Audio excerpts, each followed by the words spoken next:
ലഭിച്ച നമ്മളെല്ലാവരും വളരെയധികം അനുഗ്രഹീതരാണ്.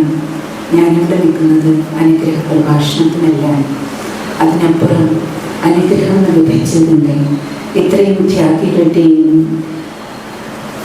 സാധകരുടെയും ദീർഘകാലത്തെ നാടിൻ്റെ സേവനം ചെയ്തുകൊണ്ടിരിക്കണം. കേവലം സർവരുടെയും മംഗളമെന്ന ഒരു മംഗളധ്വനിയോടുകൂടി ഈ നാടിൻ്റെ സേവനത്തിനായി ജീവിതം സമർപ്പിച്ച ഇത്രയും മഹാഗുരുക്കന്മാരെ ഒന്നിച്ച് ലഭിച്ചതിൻ്റെ നിങ്ങളെല്ലാവരുടെയും പാദസ്പർശം ഈ ശിവസന്നിധാനത്തിലുണ്ടായതിൻ്റെ ഈ ലോട്ടറി ലഭിച്ചതിൻ്റെ അനുഗ്രഹം ഹൃദയം നിറഞ്ഞ കൃതജ്ഞതയാണ് സമർപ്പിക്കുകയാണ്.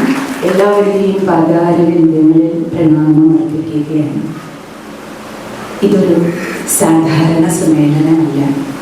ധർമ്മസന്ദേശയാത്രയുടെ ന്യൂസ് കേട്ടപ്പോൾ മുതൽ എൻ്റെ മനസ്സിലുണ്ടായത് ഇത് ദൈവികമായ ഊർജത്തിൻ്റെ ധാർമ്മികമായ സ്പന്ദനങ്ങളുടെ ഒരു കൂട്ടായ്മയുടെ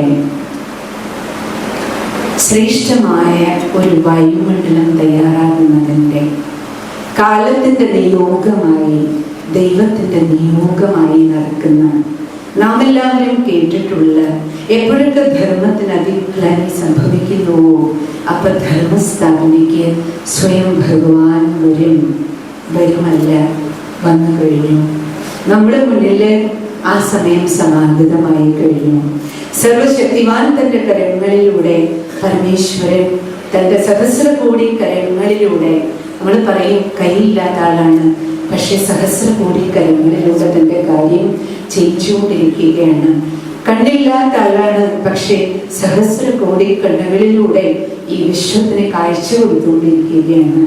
അതിനാൽ ഈ സഹോദരിക്ക് ഫീൽ ചെയ്തത് ഈ ധർമ്മ സന്ദേശ യാത്ര അകക്കണ്ണടഞ്ഞു കിടക്കുന്നവർക്ക് ഉൾക്കാഴ്ച കൊടുക്കാൻ, കൈയുണ്ടായിട്ടും കൈയുടെ കരുത്തിനെ സത്കർമ്മങ്ങളിൽ ഉപയോഗിക്കാൻ കഴിയാത്തവർക്ക് തങ്ങളുടെ ശരീരവും മനസ്സും ധനവും ബുദ്ധിയും സമയവും സങ്കല്പവും ശ്വാസവും സദുപയോഗം ചെയ്ത് സ്വമംഗളത്തിലൂടെ വിശ്വമംഗളം നടത്താൻ പ്രേരണ കൊടുക്കാൻ, സ്വന്തം ജീവിതം കൊണ്ട് പ്രേരണ കൊടുക്കാനായി നമ്മുടെ ഗുരുപരമ്പര തന്നെ സമൂഹത്തിലേക്ക് ഇറങ്ങിയിരിക്കുകയാണ്. എൻ്റെ ധർമ്മ സന്ദേശ യാത്രയ്ക്ക് ശേഷം ഒരു മാറ്റം എന്നതിനേക്കാളും ഈ ധർമ്മ സന്ദേശ യാത്രയുടെ സങ്കല്പം ഇപ്പൊ തുടങ്ങിയോ, ആ സങ്കല്പത്തിലൂടെ ഉണ്ടായിക്കൊണ്ടിരിക്കുന്ന അലകള് മാറ്റം അവശ്യം ഉണ്ടാക്കിക്കൊണ്ടിരിക്കുകയാണ്. അത് യോഗ്യപാത്രങ്ങളിൽ പോയി തീർച്ചയായും സ്പർശിക്കുന്നതിന്റെ ഏറ്റവും വലിയ തെളിവാണ് ഇന്ന് ഈ നേതൃത്വ സമ്മേളനത്തിനായി എത്തിച്ചേർന്നിരിക്കുന്ന ഇത്രയും സംഘടനകളുടെ പ്രതിനിധികളായ നിങ്ങളുടെ എല്ലാവരുടെയും സാന്നിധ്യം. ഉപനിഷത്തുകളിൽ പറയാറുണ്ടല്ലോ, നേതൃത്വം എന്നത് വാക്കുകളല്ല, നേതൃത്വം എന്നത് പദവിയല്ല, നേതൃത്വം എന്നത് അധികാരമല്ല, നേതൃത്വം ശുദ്ധിയാണ്, നേതൃത്വം ശക്തിയാണ്. ഏത് ശക്തി? നമ്മുടെ സങ്കല്പങ്ങളെയും സംസ്കാരങ്ങളെയും നിയന്ത്രിക്കാനുള്ള നമ്മുടെ ശക്തിയാണ്. അതുകൊണ്ട് ഇന്നത്തെ ഈ നേതൃത്വ സമ്മേളനത്തിൽ നമുക്കെല്ലാവർക്കും, സ്വാമിജി പറഞ്ഞല്ലോ, നമ്മളെല്ലാവരും ഒന്നാണ്. എന്തുകൊണ്ട്? നമ്മളെല്ലാം ഒരാളിൻ്റെതാണ്. നമ്മൾ ആത്മീയ സംഘടനകളിലെ ആധ്യാത്മിക ആചാര്യന്മാരെ നമ്മളെല്ലാവരും പഠിക്കുന്നതും പഠിപ്പിക്കുന്നതും എന്താണ്? നമ്മളെല്ലാം ഈശ്വരന്റെ മക്കളാണ്. അപ്പൊ ഈശ്വരന്റെ മക്കളായി എല്ലാവരെയും കാണാൻ കഴിയുന്നത് നമുക്കാണ്. അപ്പോൾ ഈ ധർമ്മ സന്ദേശ യാത്രയില് എല്ലാ മഠങ്ങളും എല്ലാ ആത്മീയ സ്ഥാപനങ്ങളും ഒരുമിച്ച്, എല്ലാവർക്കും ഒരുമിച്ചിരിക്കാൻ, എത്ര മീറ്റിംഗ്സുകളിൽ നമുക്ക് ഒരുമിച്ചിരിക്കാൻ, പരസ്പരം നോക്കാൻ, പരസ്പരം ആശയങ്ങളെ കൈമാറാൻ, പരസ്പരം സ്നേഹിക്കാനും സന്തോഷിക്കാനും നമുക്ക് കഴിഞ്ഞതുകൊണ്ട് തന്നെ തീർച്ചയായും ഈ ധർമ്മ സന്ദേശ യാത്ര വിജയകരമായി കഴിഞ്ഞിരിക്കുന്നു. ഇനി ഈ വൈബ്രേഷനാണ് തീർച്ചയായും സമൂഹത്തിലേക്ക് പോകുന്നത്.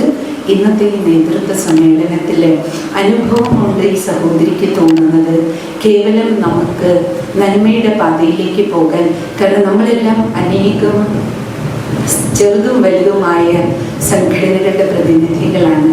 കേവലം നമുക്ക് ഒന്നായി പോകാൻ വേണ്ടത് കേവലം രണ്ടേ രണ്ട് കാര്യമാണ്.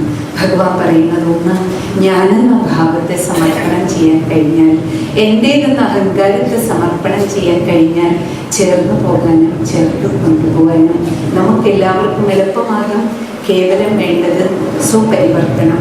നമ്മുടെ സമൂഹത്തിൽ എന്ത് കാണാൻ നമ്മൾ ആഗ്രഹിക്കുന്നു അത് കേവലം ആദ്യം നമ്മുടെ ജീവിതത്തിൽ ഉണ്ടാക്കുക, നമ്മൾ നടന്നു കാണിക്കുക, ചെയ്ത് കാണിക്കുക. നമ്മളിലൂടെ എല്ലാവരും തീർച്ചയായും വൈബ്രേഷൻ എടുക്കും, പ്രേരണ എടുക്കും. നമ്മുടെ ജീവിതമാകട്ടെ എല്ലാവർക്കും പ്രേരണ. ഏവർക്കും ഒരിക്കൽ കൂടി നന്ദി. പ്രത്യേകിച്ചും സ്വാമിജിമാരെല്ലാവരും ഈ നേതൃത്വ സമ്മേളനത്തിന് വേണ്ടി ഈ ശിവജ്യോതി ഭവനം തിരഞ്ഞെടുത്തതിൽ എല്ലാ സ്വാമിമാർക്കും ഹൃദയം നിറഞ്ഞ നന്ദി. നമസ്കാരം.